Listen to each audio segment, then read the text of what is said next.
하나님께서 우리에게 주시는 말씀은 요한계시록 3장 7절부터 13절까지 있는 말씀입니다. 다 같이 하나님을 경외하는 마음으로 일어나셔서 한 목소리로 읽도록 하겠습니다. 다 같이 읽습니다. 빌라델비아 교회의 심부름꾼에게 이렇게 써보내라. 거룩하신 분, 참되신 분, 다윗의 열쇠를 가지고 계신 분, 여시면 닫을 사람이 없고 닫으시면 열 사람이 없는 그분이 말씀하신다. 나는 내 행위를 안다. 보아라, 내가 내 앞에 문을 하나 열어두었는데 아무도 그것을 닫을 수 없다. 내가 힘은 작으나 내 말을 지키며 내 이름을 모른다 하지 않았다. 보아라, 내가 사탄의 무리에 속한 자들을 내 손에 맡기겠다.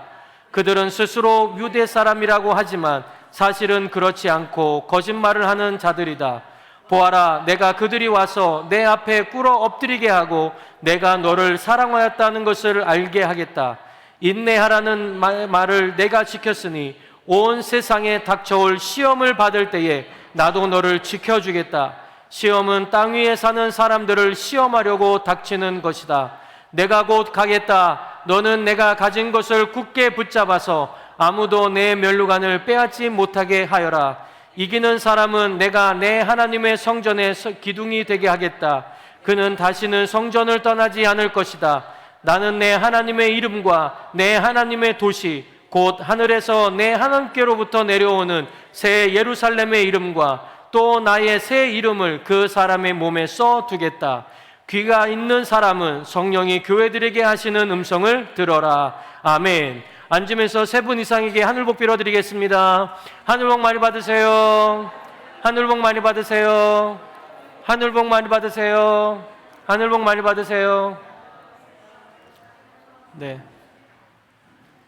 할렐루야. 네. 할렐루야. 예.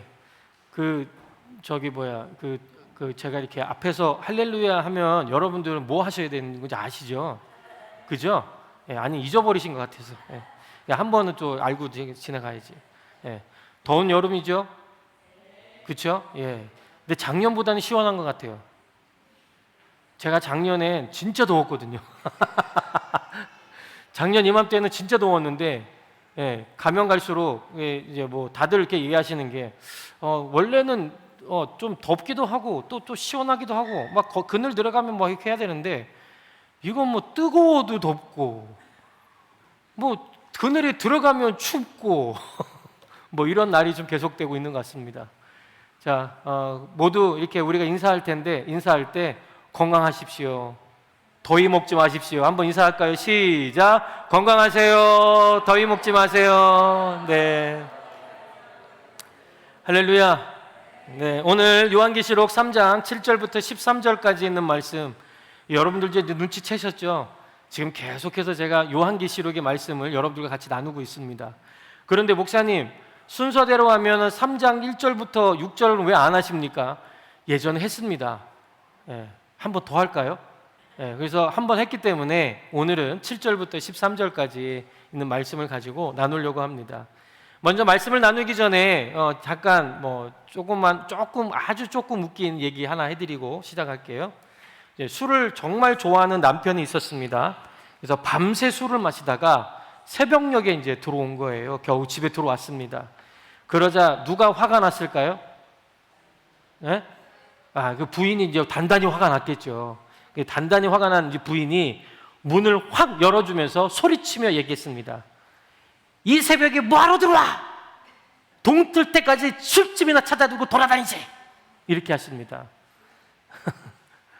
너무 리얼했나요? 그러자 술 취한 남편이요 이렇게 대답했답니다. 지금 이 시간에 문 연 집은 여기밖에 없어. 네. 여러분 그래도 문이 열려있는 자기 집에 있으니까 찾아온 것 아닙니까? 그렇죠? 열려있다는 것은 그만큼 좋은 것입니다. 최근 우리 사회에 보면 특히 이 열려있다는 이 말을 굉장히 많이 쓰고 있습니다. TV 프로그램 가운데서도 한국 프로그램에 보면 음악회가 있는데 열린 음악회 뭐 이런 게 있습니다. 자, 예전에는요 음악회 하면 소수의 인원들이 모여서 아주 휘황찬란한 곳에서 사람들만 이렇게 모아놓고 했었는데 이것을 오픈을 한 겁니다. 모든 사람들이 다 들을 수 있게 뭐 광장이라든지 아니면 다 누구나 접할 수 있는 그곳에서 벽을 허물고 그렇게 낮추고 이제 관객들과 무대를 이제 오고 가면서 하는 음악회가 이제 열린 음악회라고 하는 이 컨셉이었습니다. 교회 안에도요 열린 예배가 있습니다. 네. 처음에 그러면 우리는 닫힌 예배냐? 너희들은 열린 예배며? 뭐 이런 얘기도 많이 했고요. 예, 하여튼간 이 열린이라는 말이 굉장히 많이 쓰고 있는데요. 소수 사람들은요 의해서 일방적으로 인도되는 예배가 아니라 모든 사람이 공감하고 또 모든 사람이 함께 참여해서 감동적인 예배를 만들어 보자 하는 취지에서 열린 예배다라고 하는 이런 얘기도 씁니다. 그래서 교회 이름도 열린문교회 뭐 이런 것도 있고요. 심지어는 열린교회도 있습니다. 시드니에도 있나요? 예. 야, 맞아. 열린문교회 있죠. 예. 자, 또 상호 가운데도 있습니다. 예, 상호에도요, 그 열린 식당이라는 또 그 상호가 있고요. 또 그 카페에 보면 이름이 열린 공간입니다. 예, 뭐 이런 이름들도 있습니다. 또 보면 또 이제 그 교육계에서도 한국에서는 이 열린이라는 말을 굉장히 좋아합니다. 그래서 열린 교육 뭐 이렇게 많이 얘기합니다. 그럼 여러분 이 열린 교육하면 어떤 생각이 드세요? 어떤 생각이 드냐면 아마 이런 생각이 드실 것 같아요. 네, 그러면 열린 교육이라면 모든 것을 다 수용할 수 있도록 확 이게 다 가르쳐 주는 거, 뭐 이런 거라고 여러분 생각하시겠죠? 예, 맞습니다. 그래서 한국도요, 이제 슬슬 그런 교육들을 좀 해야 되지 않냐라고 해서 뭐 여러 가지 또 움직임도 있습니다. 이건 뭐 교육에만 있느냐? 그렇지 않습니다. 이데올로기를 표현하는데도 열린이라는 말을 씁니다. 뭐 열린 진보, 또 열린 보수, 뭐 이렇게 정치적인 얘기를 하면 목사님은 뭐 보수냐 진보냐, 넥타이 색을 빨간색을 했으니까 조금 보수 아니 뭐 이런 생각하지 마세요. 저는 정치 얘기는 절대 안 합니다. 또 언제는 제가 파란 넥타이 보면 또 그 선거 때만 되면 목사님들이 아주 곤욕스러운 게 있어요. 하여튼간 뭐 여러 가지 뭐 그런 것도 있고요. 네, 또 뭐 이렇게 보면 하여튼 뭐 사회 각계각층에 뭐 열린이라는 말을 굉장히 많이 쓰고 있습니다. 이 칼 포퍼라는 사람이 있는데요. 이 칼 포퍼라는 사람이 이렇게 얘기합니다. 열린 사회와 그 적들이라는 책이 있거든요. 이거는 이제 약간 이제 사회과학에 대한 이게 책인데 여기에 보면 우리의 어떤 주장이 과학적으로 타당성을 지니려면 이렇게 해야 된답니다. 뭐라고 하냐면 내 주장이 틀릴 수도 있다라고 하는 전제를 가지고 해야 사고의 개방성을 가져야 그 많은 사람들의 지지를 얻을 수 있다라고 얘기를 하는 겁니다.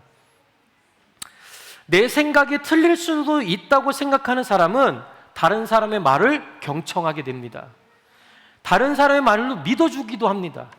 다른 사람에 대해서 개방성을 가진 사람이 결국에는 열린 사회를 만들어 가는 것이죠. 교회 공동체도 마찬가지입니다. 폐쇄적인 교회, 닫힌 교회는 더 이상 이 세상에서 영향력을 줄 수 없는 교회가 됩니다. 우리끼리 잘해보자는 이거는 닫힌 사고의 부분입니다. 목장도 마찬가지입니다. 우리끼리 한번 잘해봅시다. 이거는 닫힌 사고입니다. 그러면 부흥을 경험하기가 참 어렵습니다. 누구든지 오십시오. 한번 해볼까요? 누구든지 오십시오. 예. 누구든지 우리 목장에 오세요. 누구든지 우리 교회에 오세요. 라고 그런 열린 마음을 가지고 갈 때에 부흥을 경험할 수 있다라고 하는 것이죠. 그리고 그것만 열리면 안 돼요. 우리에게는 마음과 생각도 열려야 됩니다. 그리고 우리의 영적인 눈도 열려야 될 줄로 믿습니다. 예, 그리고 우리의 영적인 귀도 열려야 되고 우리의 마음도 열려야 될 줄로 믿습니다. 언제까지 아멘 안 하나 보자. 생각도 열려야 될 줄로 믿습니다. 할렐루야. 예, 우리가 이것이 다 열려 있을 때 우리는 경험을 하는 것이 무엇이냐? 부흥을 경험한다라고 하는 것입니다. 사도 요한은 소아시아에 있는 교회들에게 편지를 쓰면서 주님께서 그 앞에 열린 문을 두었다라고 선언하고 있습니다. 그리고 그 교회는 열린 문, 열린 기회에 효과적으로 응답함으로써 주님의 칭찬을 받는 열린 교회가 되었습니다. 자, 오늘 우리 교회가 어떻게 하면 열린 성도, 열린 교회가 되어서 세상에 영향력을 발휘하는 칭찬받는 교회가 될 수 있을까요? 또 우리 교회가 어떻게 하면 하나님께서 맡겨주신 사도행전의 비전을 이루어가는 능력이 있는 교회가 될 수 있을까요? 오늘은 이 두 가지 관점에서 오늘 말씀을 나눠보려고 합니다. 오늘 빌라델피아 교회에게 주시는 이 주님의 음성을 통해 여러분들이 그 비결을 함께 나눌 수 있기를 주의 이름으로 축원합니다. 오늘 빌라델피아 교회에 대한 이야기인데요, 이 빌라델피아라고 하는 이 언어, 이 말의 뜻부터 우리가 한번 봐야 됩니다.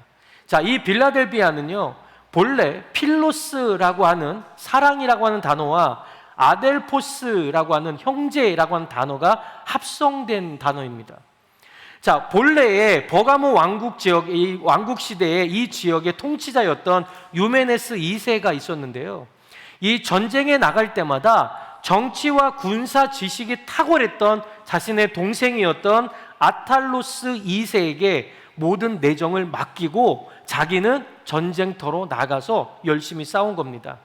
그래서 국민의 지지도가 높았고요, 인기가 많았던 이 그를 로마 정부가 이용할 목적으로 그에게 왕위에 오르도록 충동했습니다. 누구에게요? 아탈로스에게 말이죠. 왜 그러냐면 정치를 너무 잘하니까 이 사람에게 모든 것을 맡기고, 야, 이거 좀 더 부강한 나라로 만들면 좋겠다라고 하는 생각이 있었죠.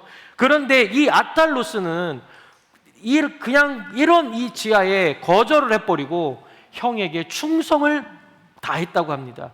그래서 이것을 가르쳐서 아탈로스의 형제애라고 부르게 되었고, 이것이 결국 빌라델피아의 말의 유래가 되었다고 하는 것입니다.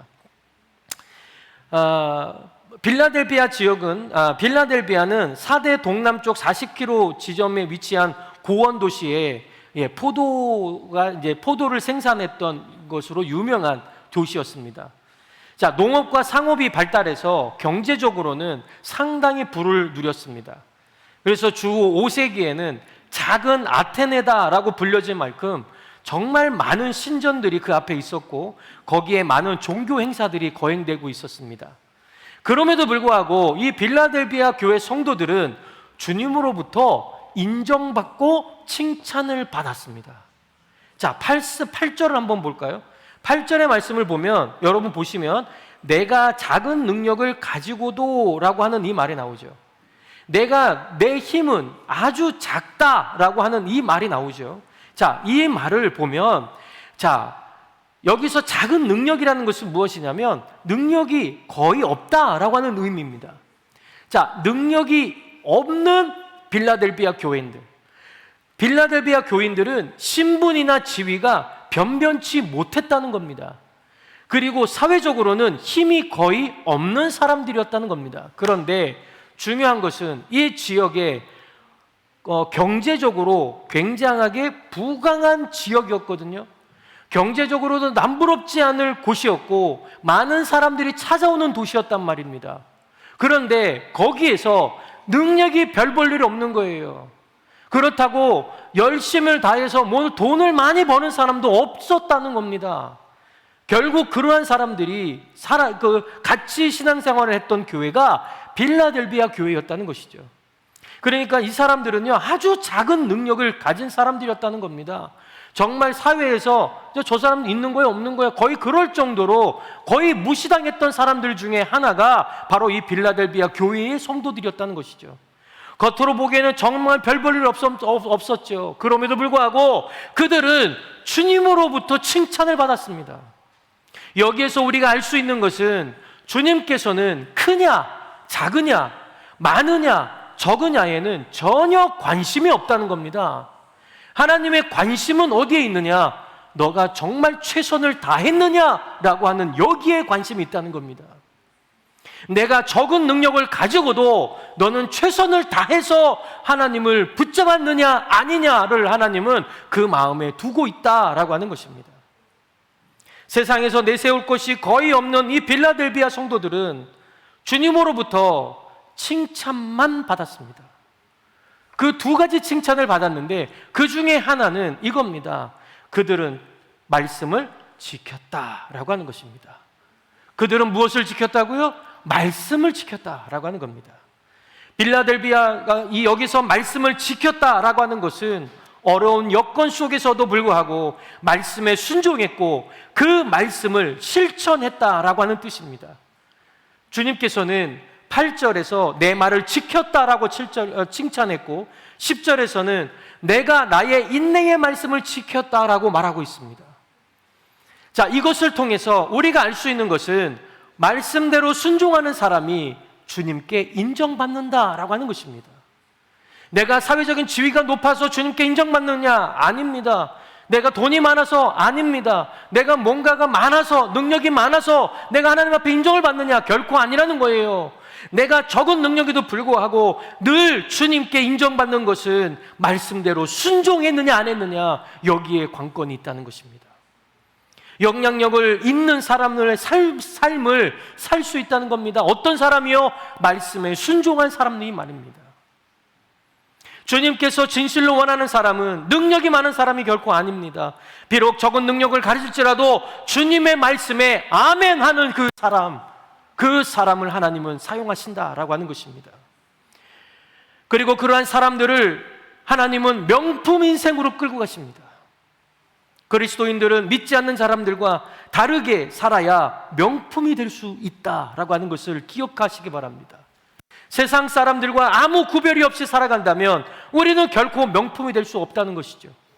그러므로 세상의 원리를 따라 살지 않고 하나님의 나라의 원리를 따라 사는 저와 여러분들이 되시기를 주의 이름으로 축원합니다.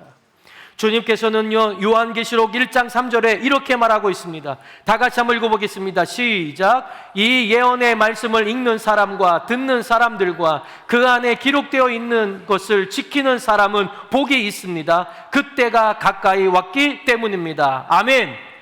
자, 여러분, 말씀을 어떻게 하는 자가 복이 있다고 합니까? 기록된 말씀을 지키는 자가 주님께 인정받고 주님으로부터 복을 누리며 살아갈 수 있다고 말하고 있습니다. 사랑하는 성도 여러분, 주님의 말씀에 순종하는 우리가 됩시다. 그럴 때에 하나님은 그것을 통해서 우리를 명품 인생으로 만들어 주실 줄로 믿습니다. 둘째로, 그들은 주님을 배반하지 않았습니다. 본문이 기록될 당시 소아시아는 로마의 식민 통치를 받고 있었던 시대입니다. 황제의 숭배를 내세워서 기독교를 엄청나게 박해했던 시기였습니다. 그 박해의 시기는 300년이나 진행됐습니다. 박해가 계속되자 박해를 두려워하며 다른 종교와 타협하는 사람도 생겼고, 교회를 등진 사람도 생겼고, 아예 기독교를 등지고 갔던 사람들도 있었습니다.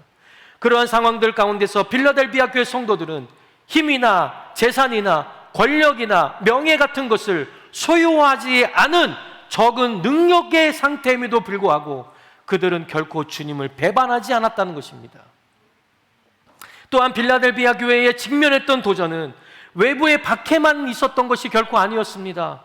자체 안에서 일어나는 이단들의 도전들도 있었습니다.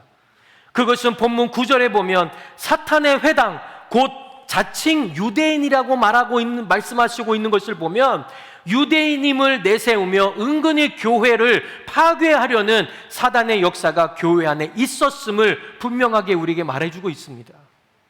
교회의 질서를 어지럽히고 교회의 성장을 가로막고 성도들을 넘어뜨리기 위해 온갖 수단 방법을 동원했던 것 같습니다. 이처럼 내외로부터 많은 도전을 받았지만 그들은 주님을 배반하지 않았다는 것입니다.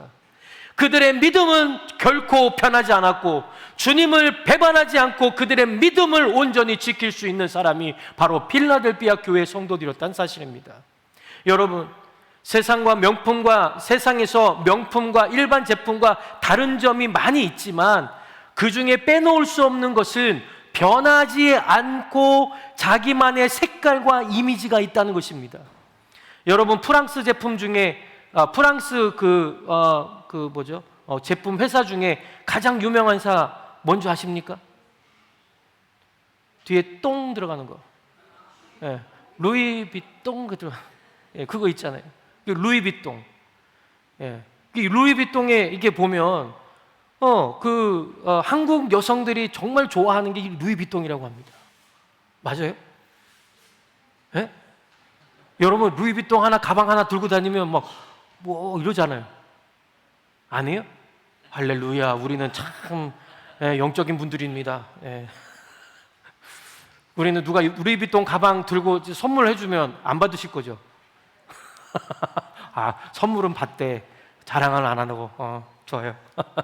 네, 여러분 제가 이 루이비통이요 한 150년, 160년 된 그 회사라고 하네요.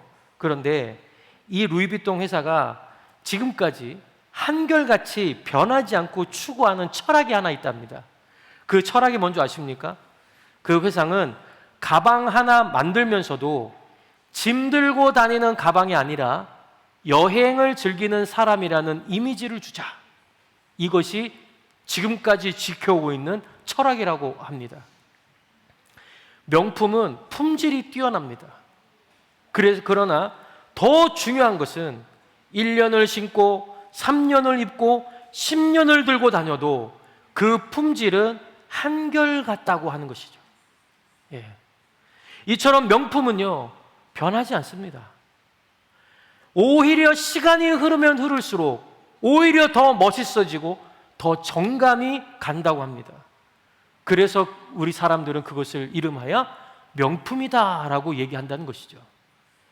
이렇게 보면요 명품은 화려하지도 않습니다. 아주 단순합니다. 그런데도 그 단순함 속에 오래되면 오래될수록 그 값어치가 형성이 된다는 거. 제가 한국에 있을 때 15,000원짜리 신발을 한번 신고 다닌 적이 있습니다. 그랬는데 캠프 다니다가 캠프 때 이리 뛰고 저리 뛰고 가다가 신발이 어떻게 된 줄 아십니까?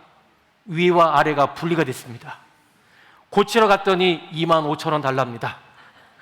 나는 15,000원 주고 샀는데 고치는 값을 25,000원 달라니 이걸 우리는 명품이라고 하겠습니까? 아니잖아요. 저도 한번 난생 처음 나이키 신발을 한번 신어봤습니다. 근데 신어보니까 좋긴 좋대요. 왜요? 오래 신을 수 있으니까. 그래야 명품이죠. 그리고 그 신발들을 보면 언제든지 웃음이 지어집니다. 그리고 그 신발을 보면 볼수록 헤어지지도 않아요. 그런 거를 보면서 아 그렇구나.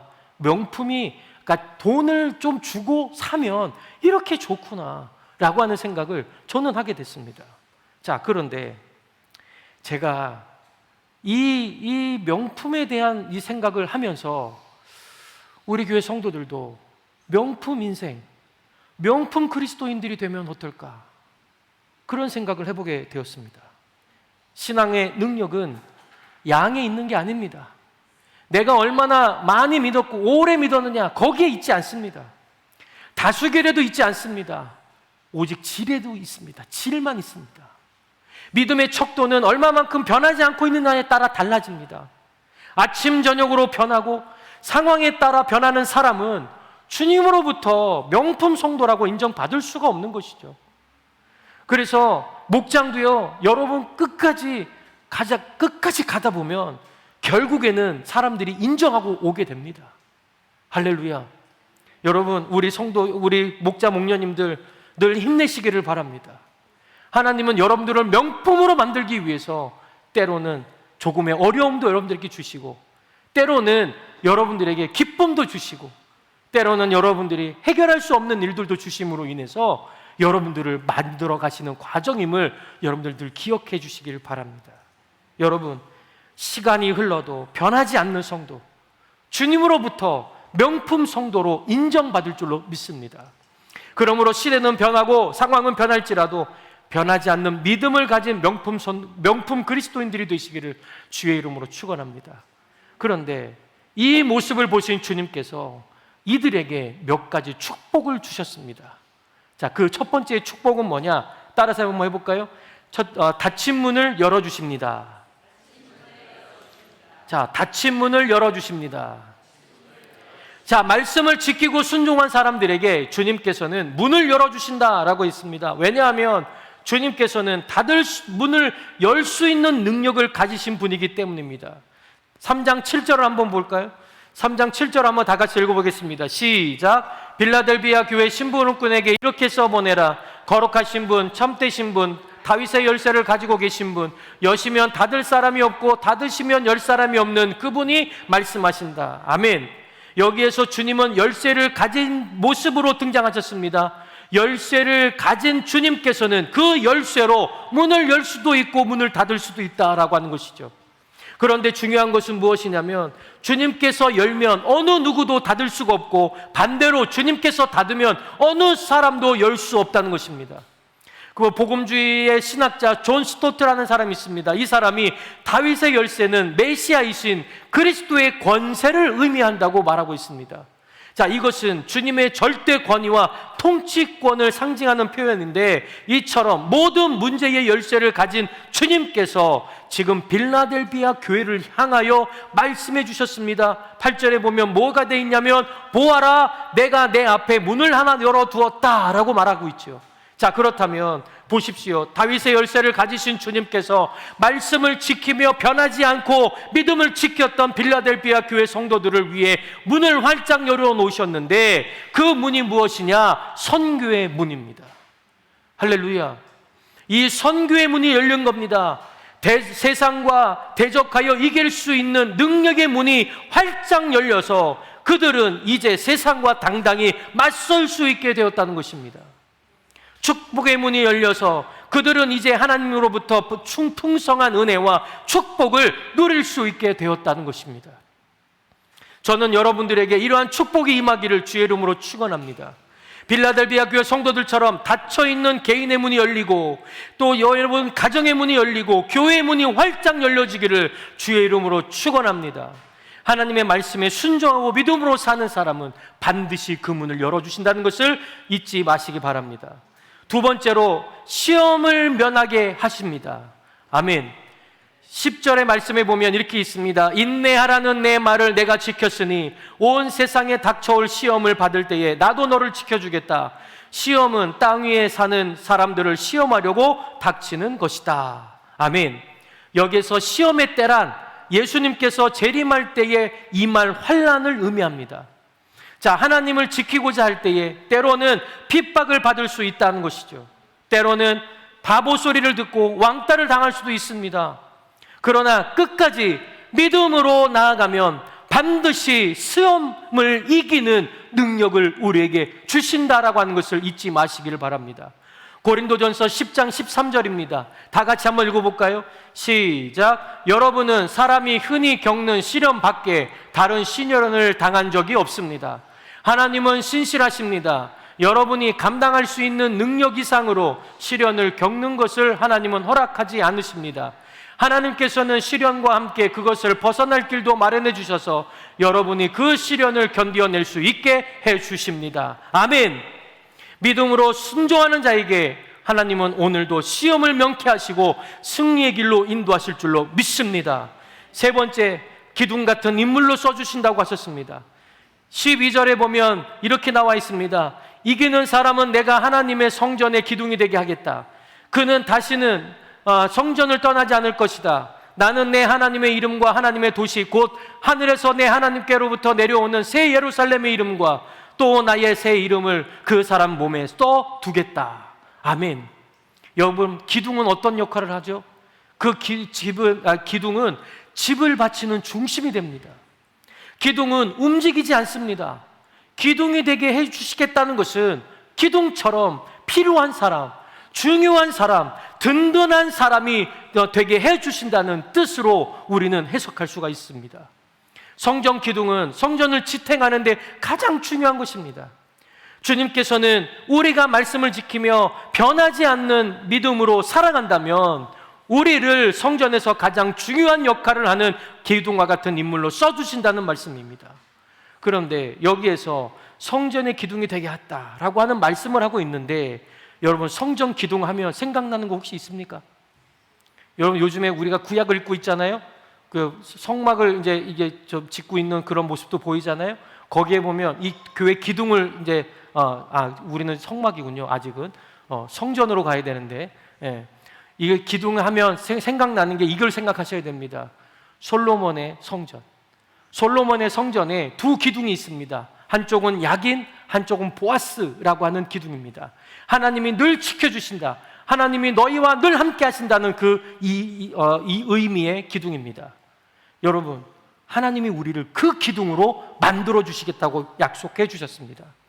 여러분, 우리가 그렇다면 이 빌라델비아 교회를 통해 배워야 할 하나님이 원하시는 교회는 어떤 모습일까요?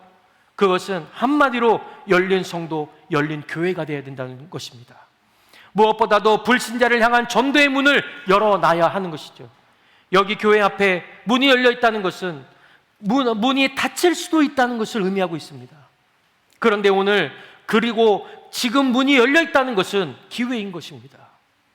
이 문을 닫을 사람은 주님이시고 이 문도 열 사람이 주님이신데, 주님이 지금의 문은 활짝 열어놓으셨다는 것입니다. 이게 우리에게 기회이지 무엇이겠습니까? 여러분, 그리스 이 시라큐스라고 하는 이 도시에 동상이 하나 서 있다고 합니다. 이 사람의 동상인데 앞머리는요 굉장히 무성하고 뒷머리는 대머리 동상인데 어깨가 아닌 발 아래에 날개를 달고 있었습니다. 자, 요 모습입니다. 요 모습인데 앞머리가 이렇게 나와 있죠. 그리고 뒤에는 대머리죠. 그렇죠? 그 다음에 날개가 저 다리에도 있죠. 그런데 저 동상 밑에 글이 써져 있거든요. 저 글이 써져 있는데 그 글에 뭐가라고 써 있느냐? 자, 이렇게 써져 있습니다. 누가 그대를 만들었는가? 리시퍼스. 자, 그대의 이름은 무엇인가? 기회. 그대는 왜 날개를 발에 달고 있는가? 더 빨리 나르기 위하여. 그대의 앞머리는 무성한 이유는 무엇인가? 이 머리가 앞에가 이렇게 무성하잖아요.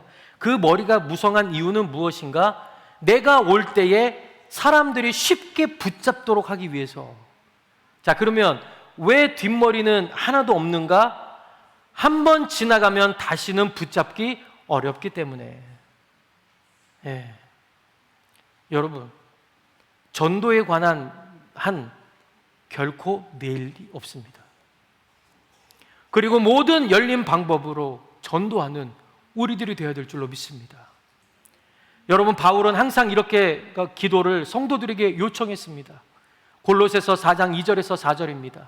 한번 다 같이 읽어볼까요? 시작. 기도에 힘을 쓰십시오. 감사하는 마음으로 기도하면서 깨어 있으십시오. 또 하나님께서 전도의 문을 우리에게 열어주셔서 우리가 그 그리스도의 비밀을 말할 수 있도록 우리를 위해서도 기도하여 주십시오. 나는 이 비밀을 전하는 일로 매여 있습니다. 그러니 내가 마땅히 해야 할 말과 이 비밀을 나타낼 수 있도록 기도해 주십시오.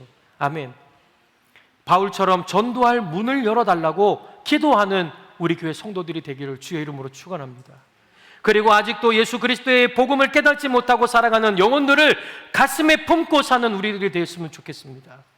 그리고 날마다 그 영혼의 이름을 부르며 기도하시는 여러분 되시기를 바랍니다. 반드시 하나님께서 전도의 문을 열어주실 줄로 믿습니다. 생명을 살리는 통로로 여러분들을 반드시 사용할 줄로 믿습니다. 빌라델비아 교회는 적은 능력을 가졌지만 그들은 서문학 교회와 함께 유일하게 책망을 받지 않는 교회가 되었습니다. 그 비결은 하나였습니다. 말씀을 지키고 믿음으로 인내한 것. 그들은 열린 기회를 활용하여서 선교적 사명을 잘 감당했습니다. 우리 주님의 관심은 얼마나 건물이 멋있느냐, 얼마나 모이냐에 관심이 있지 않는 것이죠. 얼마나 잃어버린 영혼들을 사랑하는 마음을 가지고 있느냐, 여기에 집중하고 있고 포커스입니다. 우리 성서 심내교회가 사도행전의 비전을 이루기 위해 끊임없이 예수의 복음의 능력을 가지고 세상으로 나아가야 될 줄로 믿습니다. 우리 아무리 그것이 힘들고 어려운 일일지라도 포기할 수가 없는 것입니다. 그것은 주님의 명령이고 주님이 우리에게 맡겨주신 지상 최대의 명령이기 때문입니다.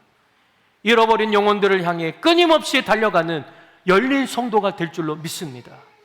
열린 교회가 될 줄로 믿습니다. 그것이 바로 건강한 성도요 건강한 교회임을 기억하시고 날마다 시험에서 승리하고 주님 앞에 기둥과 같이 쓰임받는 일꾼들이 다 되시기를 주의 이름으로 축원합니다. 그리하여서 최선을 다하여 생명을 살리는 일에 앞장서서 하나님이 원하시는 교회, 하나님이 기뻐하시며 하나님이 원하시는 성도들이 다 되기를 주의 이름으로 축원합니다. 우리 한번 옆에 있는 분들과 인사할까요? 명품 성도가 됩시다. 말씀에 순종하는 우리 모두가 됩시다. 할렐루야. 다 같이 한번 눈을 감겠습니다. 침묵 가운데 기도하겠습니다. 말씀을 듣는 가운데 나에게 주신 말씀을 오늘 결단에 적으신 분들은 그 말씀을 가지고 순종할 수 있길 바랍니다.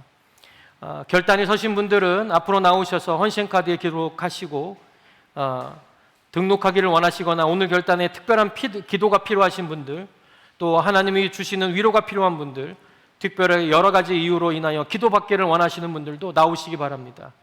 여러분들의 헌신과 결단을 하나님께서 받으시고 도우시는 하나님을 경험할 줄로 믿습니다. 이 시간 잠깐 기도하겠습니다.